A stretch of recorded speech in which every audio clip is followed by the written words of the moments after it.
El Museo Nacional de la Revolución es un espacio de vanguardia museística.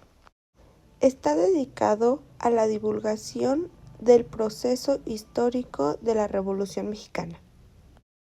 Cuenta con 3 áreas de exhibición: un museo de sitio, sus exposiciones temporales y sus exposiciones permanentes.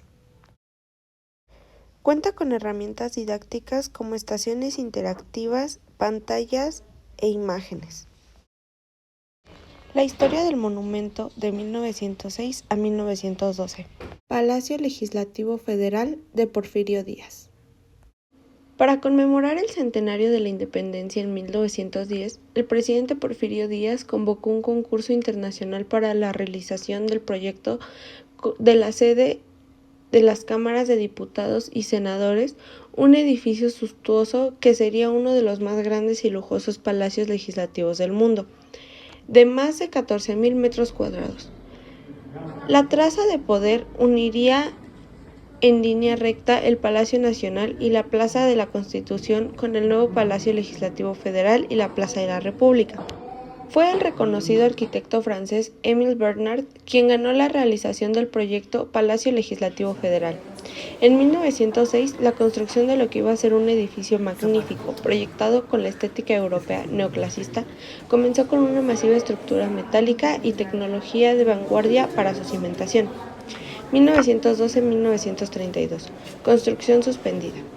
El inicio del movimiento revolucionario en 1910 y el desvío de fondos para convertirlo hizo que la obra del Palacio Legislativo Federal quedara sin recursos. La construcción fue finalmente suspendida en 1912, dejando abandonada su estructura metálica que quedó expuesta por 2 décadas.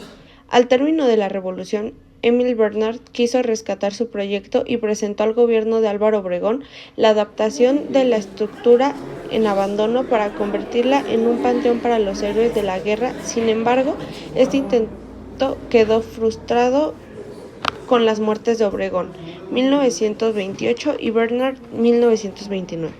El rescate. Carlos Obregón Santacilia, 1933-1938. Monumento a la Revolución. El arquitecto Carlos Obregón Santacilia rescató la obra inconclusa de Émile Bernard, que tenía un gran valor arquitectónico. Reinterpretó la estructura y los espacios para otorgarles un nuevo significado.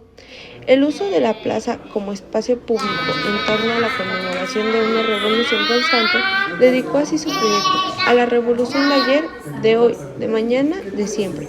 Obregón Santacilia combina la parte sencillez y conserva la sobriedad en una escala de grandes proporciones. Presenta elementos definidos como parte del Art Deco y, sin embargo, se constituye como una edificación de transición hacia una nueva arquitectura mexicana que exprese una concepción espacial y volumétrica propia. En la exposición permanente tiene una estructura temática y cronológica a través de 8 salas: la consolidación del Estado mexicano, el porfiriato, la revolución democrática, la revolución política, la revolución popular, la guerra civil y la Constitución, las bases del nuevo Estado mexicano y el cardenismo.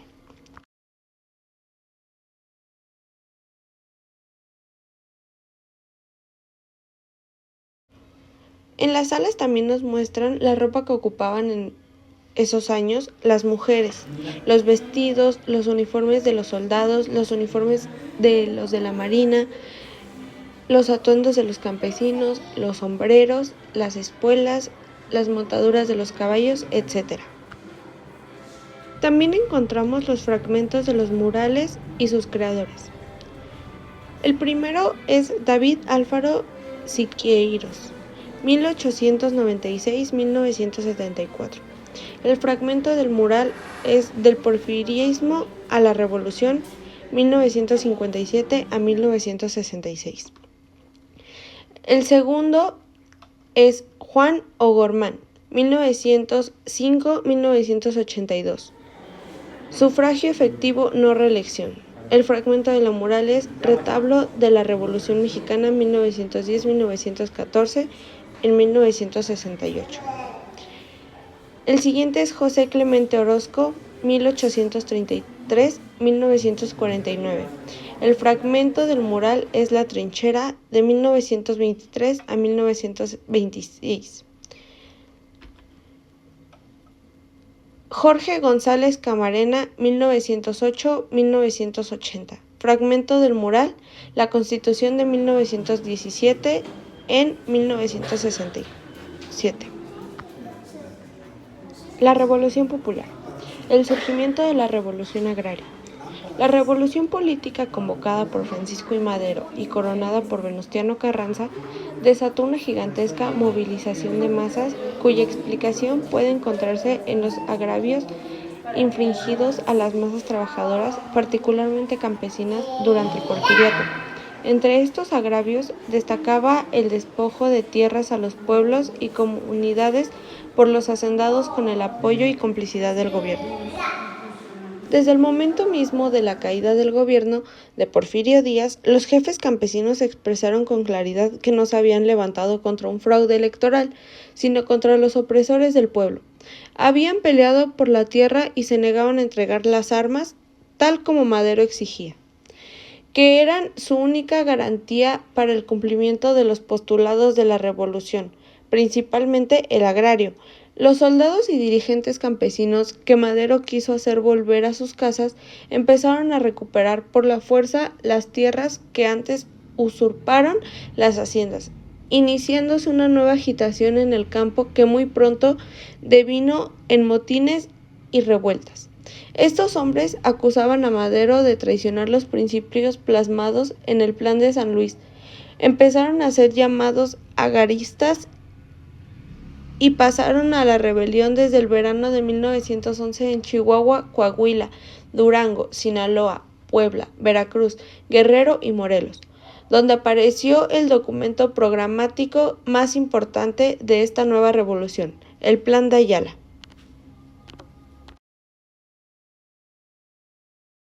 La Soberana Convención Revolucionaria.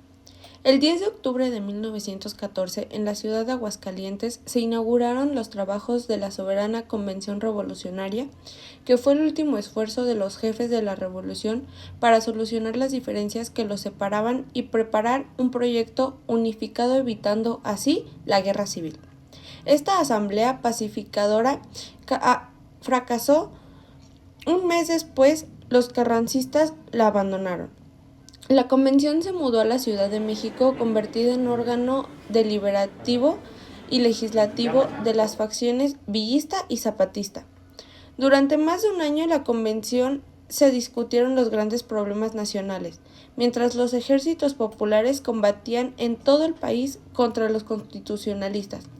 El resultado de estos debates fue el programa de reformas político-sociales de la Revolución, publicado en Jojutla, Morelos, el 18 de abril de 1916. Muchas de las reformas propuestas incluían las formas de instrumentarlas, como la destrucción del latifundio y la creación mediante restituciones o expropiaciones y dotaciones de la comunidad y de la pequeña propiedad. La reglamentación de las explotaciones mineras y petroleras y una legislación laboral también incluida propuestas políticas como la instauración del voto universal, directo y secreto, la supresión del Senado, la vicepresidenta y las jefaturas políticas y la adoptación del régimen parlamentario como forma de gobierno. El Plan de Guadalupe y el constitucionalismo. El Plan de Guadalupe fue la guía política de la nueva revolución, bajo la cual se unificaron las fuerzas que condenaron al cuartelazo de Huerta y que permitió la afirmación del liderazgo de Carranza. Fue promulgado el 25 de marzo de 1913 en la hacienda de ese nombre en Coahuila.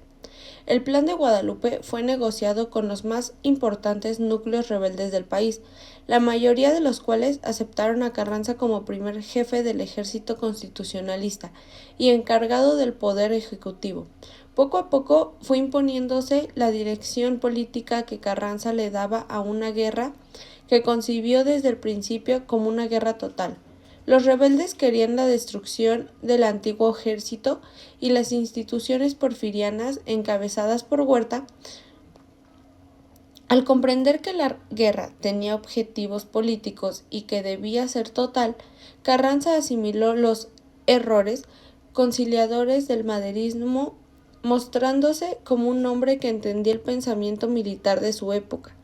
De ahí las consignas de Carranza convertido en caudillo, eficacia y disciplina políticas basadas en el autoritarismo personalista y el acotamiento o destrucción de los casgos, continuación del modelo de desarrollo capitalista, deteniendo la oleada popular que, desde su punto de vista, amenazaba con asumir a México en la anarquía y nacionalismo político y económico que pusiera límites a los intereses extranjeros.